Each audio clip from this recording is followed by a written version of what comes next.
अस्सलाम वालेकुम फ्रेंड्स, आज हम बात करेंगे टाइप्स ऑफ एसेक्सुअल रिप्रोडक्शन।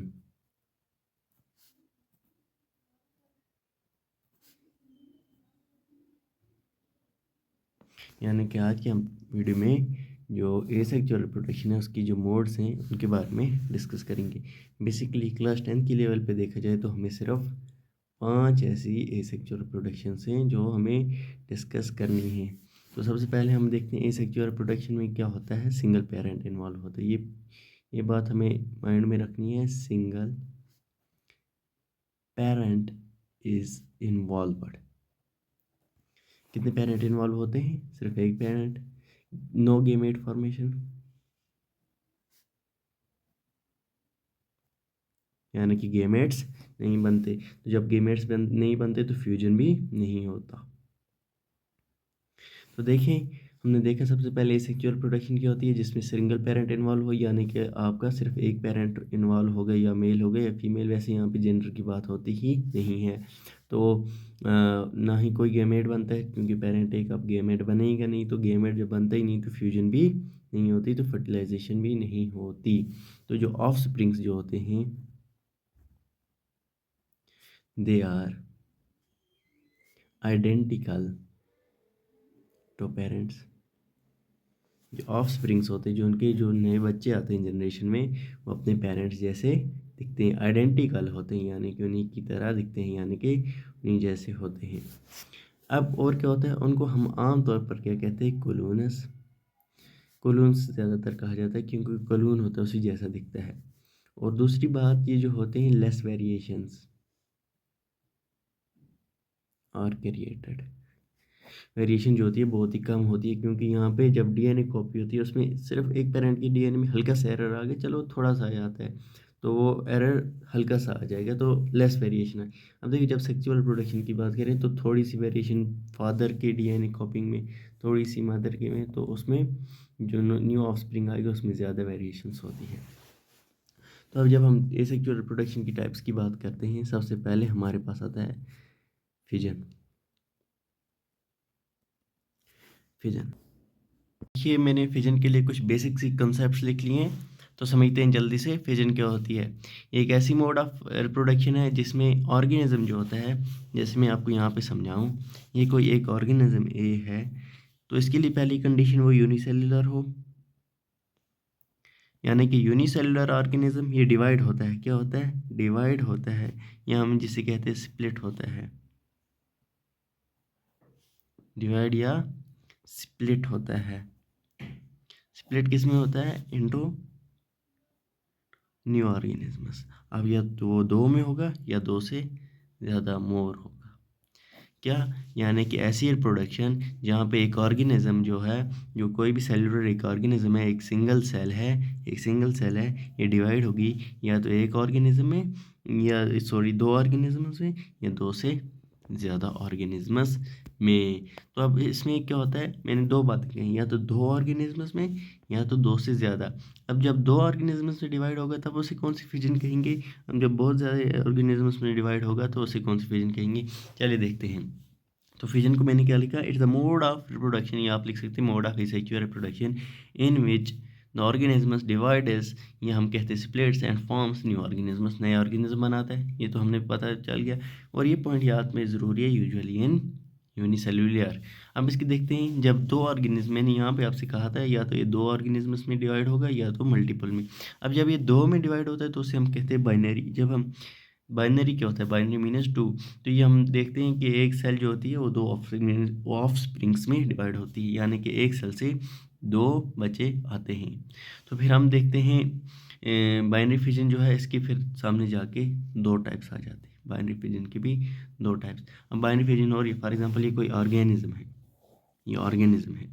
अब देखो, या तो ये ऑर्गेनिज्म ऐसे और ऐसे टूट गया, यहाँ से इसको कट पड़ा, पड़ा ना, ठीक है जी, मान लो ये भी 50%, ये भी एक रेगुलर कट पड़ा, रेगुलर अच्छी तरह। दूसरा एक कोई ऑर्गेनिज्म ऐसा है जिसकी बॉडी इरेगुलर है, ऐसा काट पाट के, अब ये क्या है, इरेगुलर, एक साइड में इतना इधर इधर, तो इसे हम कहते हैं इरेगुलर।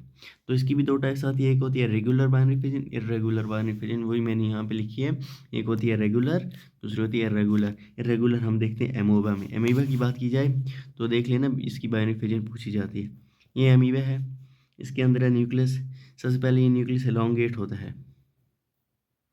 क्या होता है, ये एमोबा हम यहाँ पे लेंगे तो इसका न्यूक्लियस इलोंगेट होना शुरू हो जाएगा। क्या हो जाएगा, फिर यहाँ से हम देखते हैं, ये फिर से ये ऐसा ही एमोबा है, तो इसका न्यूक्लियस डिवाइड हो गया। अब इसके बाद क्या होगा, ये सेल मेम्ब्रेन जो है ये इलोंगेशन दिखाना शुरू करेगी।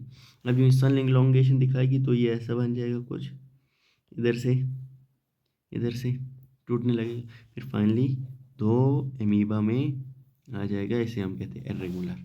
अब फिर होती है रेगुलर। रेगुलर में क्या होती है, यूजुअली जो बॉडी होती है ऑर्गेनिज्म की, वो डिफाइंड स्ट्रक्चर में डिवाइड होती है। उसके लिए हमें जब रेगुलर की बात करते हैं, अब देखो फॉर एग्जाम्पल कोई ऑर्गेनिज्म है, अब एक रेगुलर देखो एमोबा था, ये एमीबा था, यहाँ से न्यूक्लियस डिवाइड हुआ, यहाँ से कट पड़ा।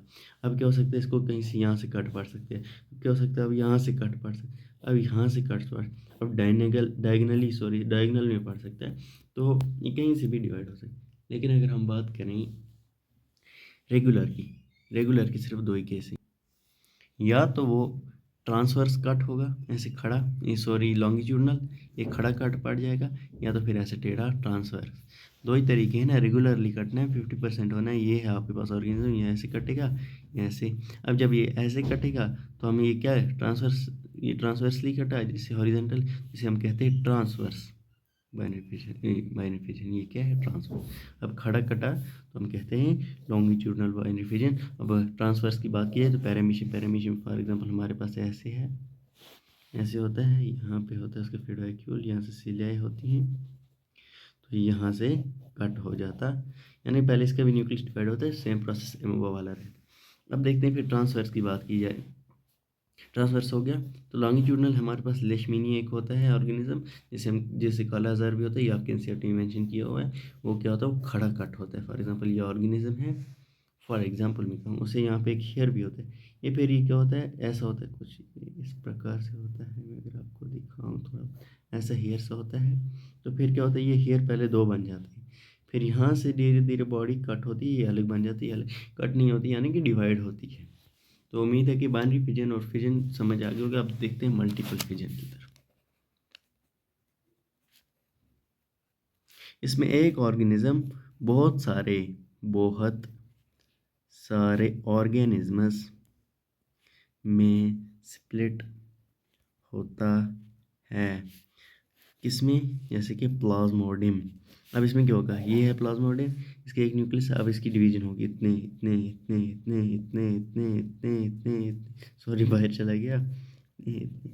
अब हर एक न्यूक्लियस क्या होगा, थोड़ा थोड़ा साइटोप्लाज्म ट्रेस लेके सेल मेम्ब्रेन बना के अपना अलग ऑर्गेनिज्म बनाएगा।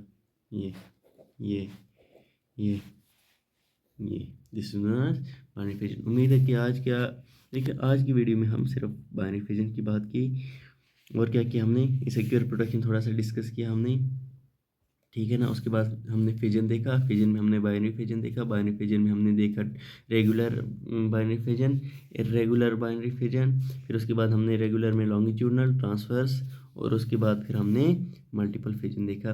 तो आज की वीडियो में सिर्फ हमने एक, यानी कि एक मोड ऑफ सेक्सुअल रिप्रोडक्शन को डिस्कस किया। उम्मीद है कि आपको समझ आया होगा। Any query please leave a comment. हाँ, लास्ट में कहूँगा हमारे चैनल का नाम फिर से मैं कहूँगा द गाइडर। यहाँ पे आपको मिलेगी 24/7 गाइडेंस। तो अब लास्ट पे आप क्या करना है, आपको सिर्फ एक काम करना है, वो है ये, ओके।